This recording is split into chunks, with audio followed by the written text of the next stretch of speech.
बिस्मिल्लाहिर्रहमानिर्रहीम। इय्याक नअबुदु व इय्याक नस्तईन। जैसा कि आप सबको मालूम है कि आज रिपोर्ट आप सबके सामने आई।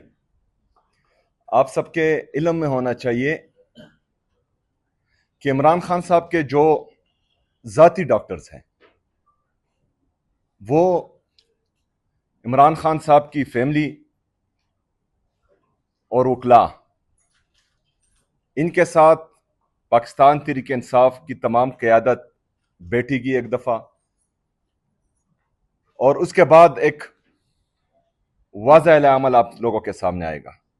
लेकिन इस वक्त आप सबको मदऊ करना इसलिए ज़रूरी था कि जो रिपोर्ट आप सबके सामने आई वो इंतहाई तशवीशनाक है। 110 से 120 के दरमियान रहा है, लेकिन आज की रिपोर्ट में जो सरकारी रिपोर्ट है उसमें इमरान खान साहब का बीपी 140/100 दिखाई दिया है या बताया गया है। तो अगर फर्ज करें इनकी सरकारी रिपोर्ट में हमें यह दिखाया गया है तो एक्चुअल स्टोरी क्या होगी? क्योंकि 2 दिसंबर से लेकर आज तक इमरान खान साहब से ना उनकी फैमिली की मुलाकात हुई है, ना वकला की मुलाकात हुई है, और ना ही डॉक्टर्स की मुलाकात हुई है। उनके जो जाती डॉक्टर्स हैं उनकी मुलाकात हुई है। तो इस रिपोर्ट ने पूरी कौम को इंतहाई तशवीश में डाला है। इमरान खान साहब स्पोर्ट्समैन हैं, वो बेहतरीन एक्सरसाइज करते हैं, उनको पहले कभी भी ये इशू नहीं हुआ। जिन्होंने अगवा किया, जिनके लिए अगवा किया, जो उनकी अब सरपरस्ती कर रहे हैं जेल में, ये उन सब की मौजूदगी में इमरान खान साहब की हालत हुई है। हमारे बार बार कहने पर अदलिया ने कोई नोटिस नहीं लिया इस चीज का। बार बार इमरान खान साहब की सेहत के बारे में इश्यूज उठे, लेकिन अदलिया खामोश रही। तो 25 करोड़ आवाम की आखिरी उम्मीद ही ये अदलिया है। अभी अगर फर्ज करें अदलिया भी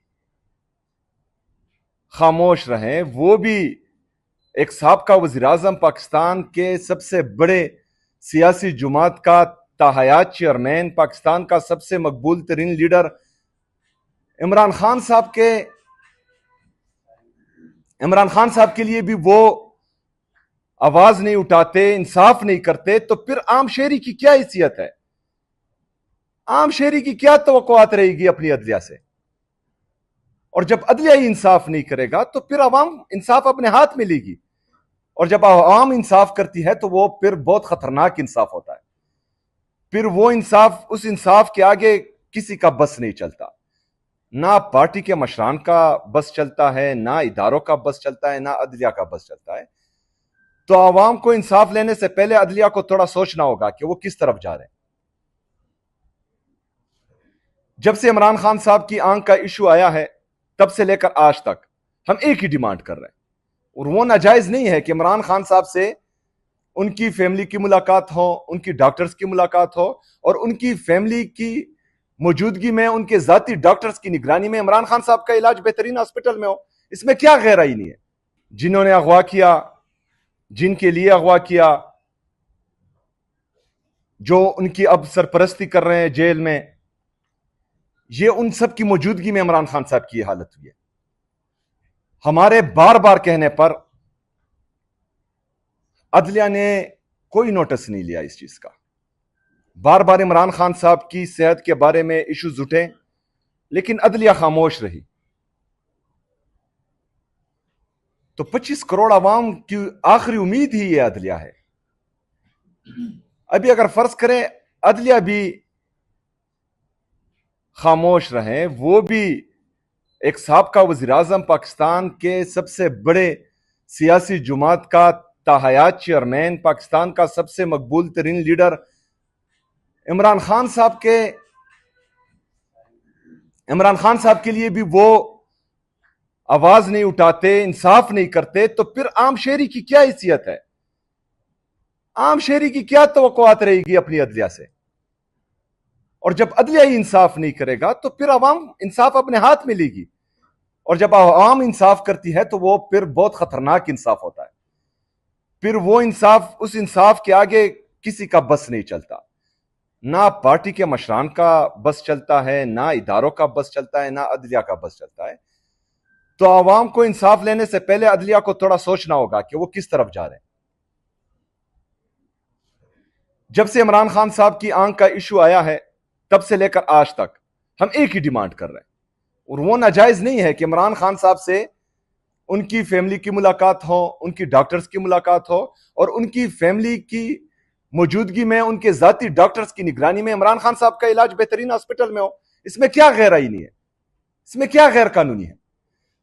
لیکن ان کی اخلاقی اور ذہنی پستی دیکھے کہ پاکستان کا سابقہ وزیر اعظم اور پورے پاکستان کا سب سے مقبول ترین لیڈر، اس کی آنکھ کا ایشو ہے اور کوئی ٹس سے مس نہیں ہو رہا. اور یہ ہم بہانے نہیں کر رہے. یا عمران خان صاحب جیل میں تنگ نہیں ہوئے کہ وہ جو ہیں جعلی پلیٹلیٹس گرائے اور جعلی رپورٹس سے ملک سے باہر بھاگنا چاہ رہے ہوں. ان کا جینون ایشو ہے. جب جعلی پلیٹلیٹس گرتے تھے اور جعلی رپورٹس بنتی تھی تو پھر جو ہے اس وقت کے وزیر اعظم کو یہ کہا جاتا تھا کہ ان کو کچھ ہو گیا تو ذمہ دار آپ ہوں گے. تو ابھی اگر فرض کریں عمران خان صاحب کی یہ حالت ہے تو اس کا ذمہ دار کون ہے؟ جو موجودہ حکومت میں ہے، جو عدلیہ انصاف نہیں کر رہی، یا جنہوں نے اغوا کیا، یہ سارے ذمہ دار ہیں. پھر ان سے سوال ہوگا، عوام سوال پوچھیں گی، ان کو جواب دینا ہوگا. اس طرح نہیں ہو سکتا کہ آپ کسی جماعت کو، ایک جماعت کے لیڈر کو اور پاکستان کے سب سے بڑی سیاسی جماعت کو دوسرے درجے کا شہری بناتے پھریں اور ہم خاموش تماشائی بنے رہیں. اس طرح نہیں ہوگا، اس طرح نہیں چلے گا. ابھی کل عمران خان صاحب کا کیس ہے، 3 ججز کی بینچ ہے، جسٹس شاہد وحید صاحب، جسٹس نعیم اختر صاحب، جسٹس اشتیاق ابراہیم صاحب. یہ کل عمران خان صاحب کا کیس سن رہے ہیں. ہم ایک دفعہ پھر ریکویسٹ کرتے ہیں، التجا کرتے ہیں کہ ہم کوئی ریلیف نہیں مانگ رہے، ہم انصاف مانگ رہے ہیں. اور آپ تنخواہ اس بات کی لے رہی ہیں کہ آپ نے انصاف کرنا ہے. آپ نے صرف فیصلے نہیں کرنے، آپ نے عوام کو، عوام کی دل کی دھڑکن کو، عمران خان صاحب کو انصاف دینا ہے. لوگ آپ کی طرف دیکھ رہے ہیں، کل آپ کیس سن رہے ہیں. ہمارا آج بھی وہی مطالبہ ہے کہ عمران خان صاحب کا علاج ان کی فیملی کی موجودگی میں، ان کی ذاتی ڈاکٹرز کی نگرانی میں اور بہترین ہاسپٹل میں ہو جس پر وہ مطمئن ہو. تو کل عمران خان صاحب سے ملاقات کا دن بھی ہے. Do you have programs such as? We also have AppCAD, which includes یہ ملاقات ہونی چاہیے کیونکہ ہمیں انتہائی تشویش ہے. یہ جو سرکاری رپورٹ جمع ہوئی ہے، ہمیں حقیقت کا پتہ نہیں ہے کہ اندر عمران خان صاحب کے ساتھ انہوں نے کیا کیا ہے. اور قوم کو اعتماد میں صرف اور صرف ان کی فیملی ہی لے سکتی ہے.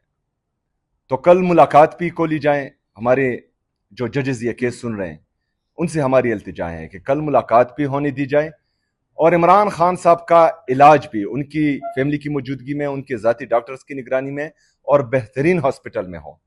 تو یہ ہمارا مطالبہ ہے آج کا. شکریہ.